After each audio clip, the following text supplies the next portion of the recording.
Bersimpuh di hadapan orang tua menjadi wujud rasa syukur penuh haru yang diungkapkan oleh seorang anak kepada orang tuanya. Tangis bahagia pun pecah saat ayah dan ibunya memeluk dengan erat. Ini bukti kalau kamu bisa kok. Kamu bisa. Rizky merupakan seorang remaja di Bandar Lampung yang baru saja mendapat kabar bahwa dirinya lulus sebagai bintara polisi. Orang tuanya sangat bangga anaknya bisa berhasil melewati serangkaian tes, mengingat kedua orang tua Rizky berprofesi sebagai pengemudi ojek daring dan ibunya berjualan pecel di perkarangan rumah. Rizky yang berasal dari keluarga sederhana membuktikan bahwa ia bisa lolos jadi seorang bintara Polri dari hasil kemampuan dirinya. Hal ini pun untuk membuktikan bahwa ia ingin membanggakan kedua orang tuanya.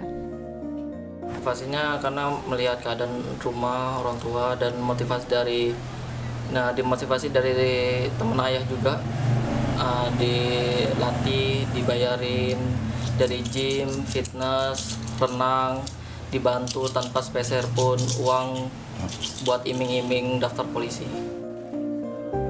Sang ayah mengungkapkan bahwa Rizky sebelumnya sempat ragu untuk mendaftar menjadi bintara Polri. Rizky takut jika nantinya akan merepotkan kedua orang tuanya. Namun bagi sang ayah, ia terus berupaya untuk bisa menafkahi keluarganya meski tidak berlebih. Dan doa yang dipanjatkannya tak pernah putus, bahwa ia ingin dirinya terus sehat agar bisa terus bekerja. Dan ketiga anak-anaknya pun sehat agar bisa menjadi seseorang yang mandiri dan berguna di masa depan. Memang kalau ditanya minat itu pasti ada, tetapi karena ngeliat kondisi keluarga, ya orang tua, ya saya kan Maksim, ojol Maksim. Terus ngeliat orang tuanya, ibunya dagang pecel lontong. Mungkin dia berpikir untuk jadi polisi, ya tentu biaya besar dia nggak punya.